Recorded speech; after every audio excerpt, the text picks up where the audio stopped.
Berghof, Hitler's Alpine retreat, Bavaria. May 19, 1944. Generalfeldmarschall Erwin Rommel, 52 years old, sits across from Adolf Hitler presenting intelligence that should change Germany's entire defensive strategy. Rommel has spent 6 months inspecting Atlantic Wall fortifications from Norway to Spain. His conclusion is devastating. The defenses are inadequate. The Allied invasion will come to Normandy within weeks. And Germany's only chance of victory requires concentrating armored reserves directly behind the beaches. He tells Hitler that Allied air superiority makes moving reserves after the invasion begins impossible. Divisions will be destroyed on the roads before reaching combat. Hitler listens, then dismisses the warning. He insists the main invasion will strike Pas-de-Calais, 150 miles northeast of Normandy. More critically, Hitler refuses to release operational control of Germany's 10 panzer divisions to frontline commanders. Those tanks remain under his personal authority, positioned 82, 100 miles inland where they cannot intervene quickly. Rommel's warning proves precisely correct. 18 days later, June 6, 1944, 6:30 a.m. The largest amphibious invasion in history strikes Normandy's beaches, exactly where Rommel predicted, exactly when he warned, with exactly the overwhelming Allied air superiority he described. But Rommel isn't at his headquarters coordinating defenses. His 600 miles away in Germany, celebrating his wife's birthday, believing rough weather has made invasion impossible for several days. The panzer reserves Rommel needs desperately to throw the Allies back into the sea remain frozen by Hitler's orders, waiting for authorization that won't arrive for 17 critical hours. By the time German armor reaches Normandy beaches on June 7th, the Allies have landed 156,000 troops, and established lodgements too strong to dislodge. Rommel's nightmare scenario unfolds with perfect accuracy. Germany loses its only opportunity to defeat the invasion at the waterline because Hitler ignored warnings from the one commander who understood what was coming. The failure to heed Rommel's assessment costs Germany France, extends the war by 11 months, and condemns hundreds of thousands of soldiers to die in battles that proper D-Day preparation might have prevented. Germany's strategic situation in late 1943 demands absolute clarity about the coming Allied invasion. Soviet offensives push Wehrmacht forces back across Eastern Europe, Italian surrender opens a Mediterranean front, and Allied strategic bombing devastates German cities nightly. But the decisive battle will occur wherever Anglo-American forces land in Western Europe. Hitler knows this invasion is coming in 1944. The question is where, when, and whether Germany can defeat it. The stakes could not be higher. Throw the Allies into the sea at the beaches, and Germany gains breathing space to negotiate favorable terms or develop war-winning weapons. Fail to stop the invasion, and Germany faces three-front war against enemies with overwhelming material superiority. Hitler needs his most competent defensive commander analyzing Atlantic Wall fortifications and preparing strategies to defeat the invasion. In November 1943, he assigns that mission to Erwin Rommel. Generalfeldmarschall Erwin Rommel, 52 years old, takes command of Army Group B with responsibility for defending the coastline from Netherlands to Brittany, the entire sector where invasion is most likely. The Desert Fox, famous for North African campaigns, has never commanded static defensive operations. His reputation rests on aggressive armored warfare and tactical improvisation. But Rommel's 18 months fighting British and American forces in Africa taught him crucial lessons about Allied material superiority, air power dominance, and the futility of mobile operations under enemy air supremacy. He arrives in France convinced that Germany must adopt entirely different defensive doctrine than Wehrmacht tradition dictates. His experience facing Allied air power in Tunisia, where German columns were destroyed from the air before engaging ground forces, shapes his strategic thinking completely. Rommel believes what other German commanders refuse to accept: the invasion must be defeated in the first 24 hours on the beaches, or it cannot be defeated at all. Rommel's inspection tour of Atlantic wall defenses between December 1943 and May 1944 reveals catastrophic inadequacy. The vaunted Atlantic Wall exists primarily in propaganda photographs. Of 15,000 fortified positions Hitler claims protect the coast, Rommel finds only 8,000 actually completed. And most are obsolete First World War bunkers incapable of withstanding modern naval bombardment. Beach obstacles remain sparse. Rommel calculates that proper defense requires 50 million mines along likely invasion beaches. But only 1.7 million have been laid. Anti-tank obstacles, barbed wire, and concrete fortifications exist in meaningful concentrations only at major ports like Cherbourg and Le Havre. The 400-mile Normandy coastline, which Rommel identifies as the invasion's most probable target, contains vast stretches with no meaningful defenses beyond machine gun nests and scattered artillery positions. Rommel immediately orders massive construction programs. 4 million additional mines within 6 months, underwater obstacles along every beach, and concentrated fortifications at likely landing sites. But here's what Rommel discovers that terrifies him about Germany's defensive preparations: the Panzer Reserve placement guarantees defeat regardless of fortification quality. Generalfeldmarschall Gerd von Rundstedt, 68 years old, commands all German forces in the West as Oberbefehlshaber West, Supreme Commander. Rundstedt believes in classic Wehrmacht mobile defense doctrine: hold the coast lightly with infantry divisions, keep panzer divisions concentrated inland as strategic reserves, and counterattack after identifying the invasion's main thrust. This strategy worked brilliantly in France, 1940, and Russia, 1941, when Luftwaffe controlled airspace. But Rommel recognizes that Allied air superiority makes Rundstedt's plan suicidal. Any panzer division attempting to move 80 miles from reserve positions to Normandy beaches will be destroyed by Allied fighter bombers before reaching combat. Rommel demands operational control of panzer divisions positioned directly behind likely invasion beaches, within 5 to 10 miles, where they can counterattack within hours. Rundstedt refuses, insisting on maintaining central reserve under his command. The dispute escalates to Hitler for resolution. Hitler's February 1944 decision proves catastrophically wrong while satisfying no one.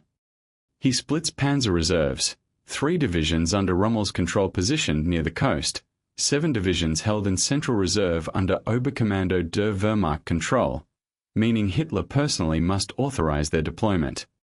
The compromise ensures that neither Rommel nor Rundstedt can execute their preferred strategy. Worse, Hitler positions the Central Panzer Reserve based on his conviction that Pas-de-Calais will be the invasion site, not Normandy.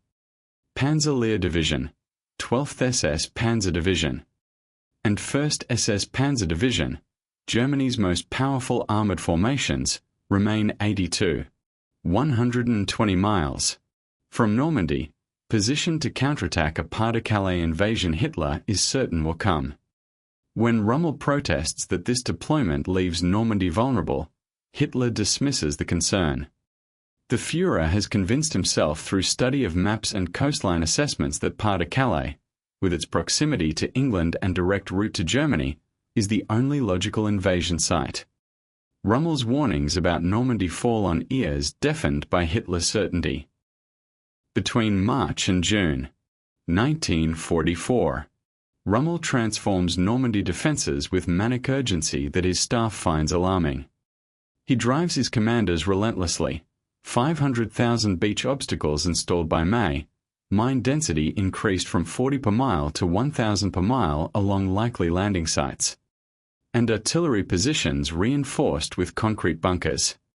Rommel personally inspects beaches, identifying precisely where Allied landing craft will beach based on tide tables and offshore gradients. At Utah Beach, he orders underwater obstacles placed at the high water mark where he calculates landing craft will ground. At Omaha Beach, he positions artillery to create interlocking fields of fire across the entire beach face. His subordinates marvel at his energy. The 52-year-old field marshal personally walks miles of coastline, studies tide charts at midnight, and works 16-hour days driving defensive preparations. But Rommel knows he's racing against time. Intelligence reports indicate invasion probability increases daily. His defensive improvements, while substantial, remain incomplete. What Rommel doesn't know, but Allied deception planners work desperately to ensure, is that German intelligence has been systematically deceived about invasion location and timing. Operation Fortitude, the Allied deception plan, creates an entirely fictional 1st United States Army group supposedly commanded by General George Patton and positioned in southeast England opposite Pas-de-Calais. Fake radio traffic, dummy landing craft, and double-agent reports convinced German intelligence that Führer represents the main invasion force. 1.5 million. Troops preparing to strike Pas-de-Calais. Normandy invasion forces appear to German intelligence as a secondary formation, perhaps intended for a diversionary attack. Hitler receives daily intelligence briefings confirming his Pas-de-Calais conviction. Rommel sees the same reports and grows increasingly frustrated that his warnings about Normandy are dismissed as overcautious pessimism contradicted by intelligence evidence. By early May, Rommel's warnings grow desperate and specific. In a May 6 conference with Rundstedt and Luftwaffe commanders, Rommel presents meteorological analysis showing that tides and moon phases favorable for amphibious assault will occur in early June, specifically June 5, 6, or 7. He demands immediate authority to reposition panzer reserves closer to Normandy. Rundstedt refuses. Rommel then requests permission to relocate 21st Panzer Division, currently stationed near Cannes, directly behind the beaches. Hitler's headquarters denies the request, insisting 21st Panzer must remain positioned to counterattack either Normandy or Pas-de-Calais as circumstances dictate. Rommel's chief of staff, Generalleutnant Hans Speidel, later testifies that Rommel became convinced by mid-May that Germany would lose the coming invasion battle because Hitler refused to implement proper defensive dispositions. But Rommel cannot disobey orders.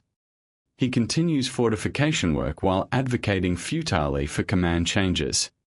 The meteorological analysis that drives Rommel's urgency in May 1944 also influences his personal schedule in early June.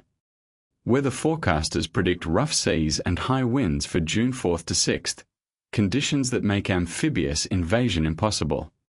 Rommel believes these poor conditions create a brief window for personal absence. His wife Lucy's birthday falls on June 6th. On June 4th, Rommel requests permission to visit Germany for 48 hours, partly to celebrate his wife's birthday, partly to meet Hitler again and make one final appeal for panzer release authority. Rundstedt approves the leave.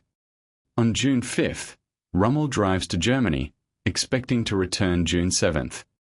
He has no idea that Allied meteorologists, using more sophisticated forecasting methods, have identified a brief weather window opening June 6th, exactly when Rommel is absent. General Dwight Eisenhower orders the invasion to proceed based on 24-hour weather improvement predictions that German forecasters miss completely. June 6, 1944. 1:30 a.m. Allied paratroopers begin dropping behind Normandy beaches. The invasion Rommel predicted is underway. But Rommel sleeps. 600 miles, away in Germany while his headquarters attempts to assess scattered reports of parachute landings. General Lieutenant Speidel, acting commander in Rommel's absence, faces an impossible situation. Initial reports indicate airborne operations.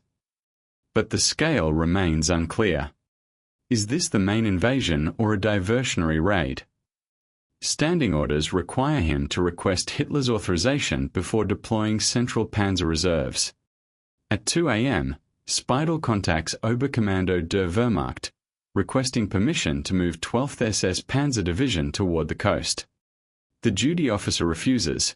Hitler is sleeping and has ordered he not be disturbed for anything less than confirmed major invasion. Speidel cannot deploy the panzers without authorization. Germany's armored reserve sits immobile while Allied forces land. At 6:30 a.m., the amphibious assault begins across 5 Normandy beaches. 156,000 Allied troops, 7,000 vessels, and 11,000 aircraft participate in the largest invasion in military history, striking exactly where Rommel warned it would come. German defenders, lacking armored support and inadequate in numbers, fight desperately, but cannot prevent Allied lodgements. At Omaha Beach, German 352nd Infantry Division inflicts 2,400 American casualties, the heaviest Allied losses on D-Day, proving Rommel's defensive improvements work when troops occupy positions. But at Utah, Gold, Juno, and Sword Beaches, Allied forces overwhelm defenses and push inland.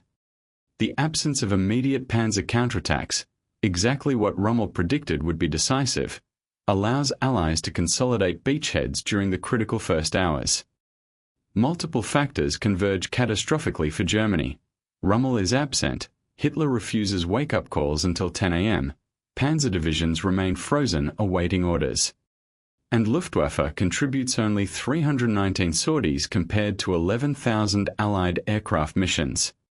Hitler finally receives invasion reports at 10 a.m., more than 8 hours after paratroop drops began.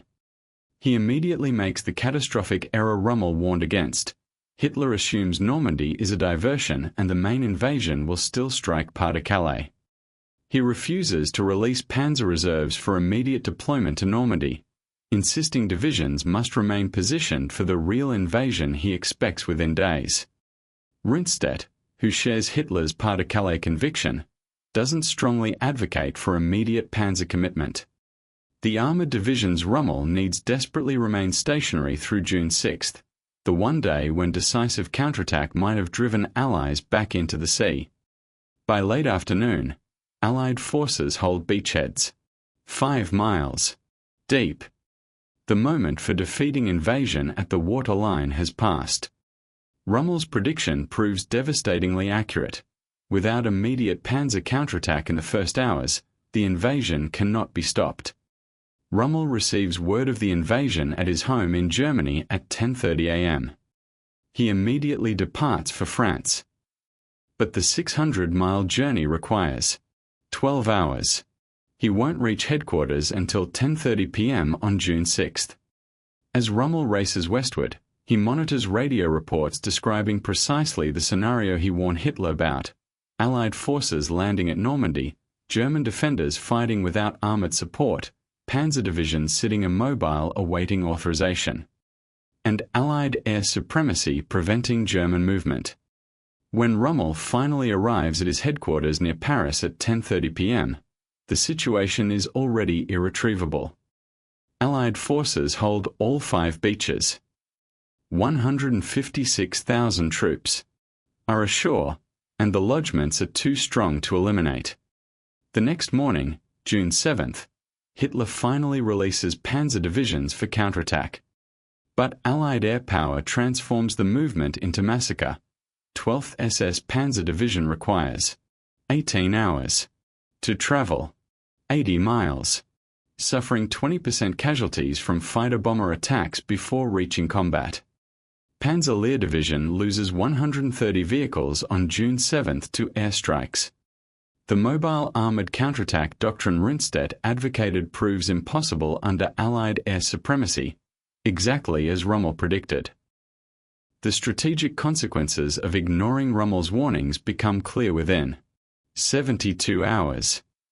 By June 9th, Allied forces have landed 326,000 troops, linked all 5 beachheads into a continuous 50-mile front, and established logistical infrastructure that makes elimination impossible. German counterattacks achieve nothing, but casualties, panzer divisions attacking piecemeal as they arrive, are defeated by overwhelming Allied firepower and air superiority. Rommel's assessment that the invasion must be defeated in 24 hours, or not at all, proves precisely correct. Germany has lost its only opportunity to win the decisive battle. France will be liberated, Germany invaded, and the war extended into 1945. At catastrophic cost, because Hitler refused to implement Rommel's defensive strategy when it might have succeeded. Post-invasion analysis reveals the staggering scale of German command failure. On D-Day, Germany has 58 divisions in France, 1.5 million troops theoretically available to counterattack. But command paralysis, divided authority, and Hitler's certainty about Pas-de-Calais mean only 8 divisions engage Allied forces on June 6. The 10 panzer divisions that might have driven the invasion into the sea sit immobile, awaiting orders that arrive too late. Historians calculate that had 12th SS Panzer, Panzer and 21st Panzer divisions launched coordinated attacks against American beaches by 10 a.m. on June 6, as Rommel's proposed defensive doctrine demanded, they would have encountered American forces still sorting out on beaches, without artillery support established, and potentially vulnerable to determined armored assault. The counterfactual cannot be proven. But German armor arriving within hours rather than days represents the only tactical scenario where D-Day might have failed. Rommel's personal disillusionment proves complete and permanent.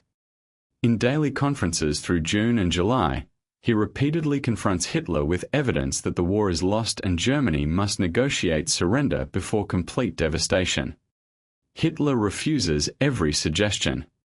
By mid-July, Rommel becomes peripherally involved with officers planning Hitler's assassination, the July 20th, 1944, plot that fails when a bomb kills 4 men, but leaves Hitler with minor injuries. Though Rommel's involvement remains limited, Hitler's suspicions fall on him. On July 17th, Allied fighter bombers strafe Rommel's staff car, severely wounding him. On October 14th, 1944, Hitler's representatives offer Rommel a choice: face public trial for treason with consequences for his family, or take poison and receive a state funeral with family protection. Rommel choose suicide. He dies at 52, having spent his final months watching Germany lose the war he warned could be won only by defeating the invasion at the beaches, the strategy Hitler rejected. Strategic lessons from Rommel's ignored warnings shape post-war military doctrine permanently. NATO defensive planning in Western Europe during the Cold War adopts Rommel's principle: position forces forward where they can engage attackers immediately rather than rely on reserves that might not arrive in time. The concept of active defense, defeating invasions at the point of attack with immediately available forces, becomes standard doctrine. Modern amphibious assault theory recognizes that establishing lodgements in the first 24 hours proves decisive. Defenders who cannot eliminate beachheads immediately lose their opportunity permanently. Rommel's May 1944 prediction that the invasion will be decided in the first 24 hours becomes military axiom studied in every staff college analyzing D-Day operations. The human cost of command failure compounds beyond D-Day itself. Had Germany defeated the invasion in June 1944, the war might have ended differently, or at minimum, hundreds of thousands of soldiers and civilians who died in France, Belgium, and Germany between June 1944 and May 1945 might have survived. The Battle of Normandy alone costs 225,000 German casualties, 210,000 Allied casualties, and 20,000 French civilian deaths. Subsequent operations across France add 340,000 German casualties and 180,000 Allied losses. The direct consequence of failing to stop D-Day, territorial liberation campaigns across Western Europe, claims more than 775,000 military casualties and 100,000 civilian deaths. These statistics represent the compounding price of strategic error. Hitler's June 6 decisions to withhold panzer reserves and maintain Pas-de-Calais focus extend the war 11 months with incalculable human cost. Rommel's warnings, properly heeded, might not have changed the war's ultimate outcome, but could have altered its timeline and reduced its catastrophic human toll substantially. Return to that May 19, 1944. Meeting at Berghof, where Rommel presents Hitler with intelligence about Normandy invasion probability and the absolute necessity of positioning panzer reserves where they can counterattack within hours. Hitler dismisses the warning, convinced his strategic judgment surpasses Rommel's tactical concerns. 18 days later, every element of Rommel's prediction proves accurate. The invasion strikes Normandy, Allied air power prevents mobile operations, and the absence of immediate armoured counterattack allows establishment of irreversible lodgements. The commander who understood exactly what was coming, when it would happen, and how to defend against it was ignored by a dictator who believed his intuition superior to operational experience. The consequence, strategic defeat that costs Germany France and extends the war nearly a year, validates Rommel's assessment while proving his warnings futile. Military history contains few examples so clear of command failure resulting from refusing to heed the warnings of competent subordinates who understand tactical realities better than distant superiors convinced of their own infallibility. The final accounting of D-Day and subsequent Normandy campaign reveals numbers that Rommel's implemented strategy might have altered significantly. Allied forces land 2.1 million. Troops through Normandy between June 6 and August 31, suffering 209,000 casualties, while inflicting 240,000 German casualties and 200,000 captures. These figures represent grinding attrition, not decisive battle, the exact scenario Rommel warned would occur if Germany failed to defeat invasion at the beaches. Had Rommel's defensive doctrine been implemented, panzer divisions positioned for immediate counterattack, operational authority granted to frontline commanders, concentration of force at Normandy rather than divided reserves, the outcome remains uncertain. But the battle's character would have fundamentally changed.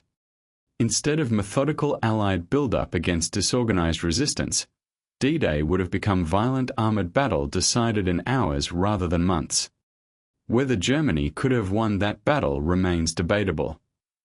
But the certainty is that Hitler's rejection of Rommel's strategy eliminated any possibility of German victory. Today, D-Day is studied as the decisive operation that sealed Nazi Germany's fate, but equally as a case study in command dysfunction and the catastrophic cost of ignoring expert warnings. Modern military doctrine emphasizes listening to frontline commanders who understand operational realities, delegating tactical authority to those closest to the battle, and subordinating strategic preferences to battlefield evidence. The lesson transcends military application. In any complex organization facing existential threats, leaders who dismiss warnings from experienced subordinates because those warnings contradict preferred narratives guarantee failure. Rommel understood what was coming and how to counter it. Hitler refused to listen because accepting Rommel's assessment meant abandoning cherished assumptions about enemy intentions and German defensive capabilities. The cost of that refusal, measured in hundreds of thousands of lives, millions of refugees, and 11 additional months of destructive war, stands as permanent testimony to the price of arrogance, the value of expertise, and the catastrophic consequences when leadership mistakes certainty for wisdom.